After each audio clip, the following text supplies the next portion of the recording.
gaps from our countertop that we're about to seal in. So just using some white caulk. We're gonna go and put our bead of caulk.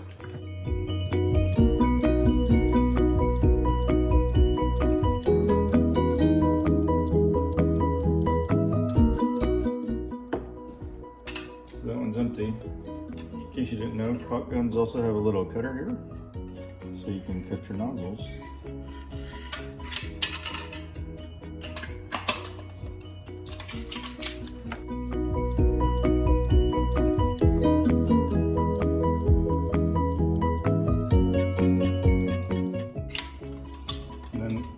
Just take my finger and just run it along that bead to smooth it out.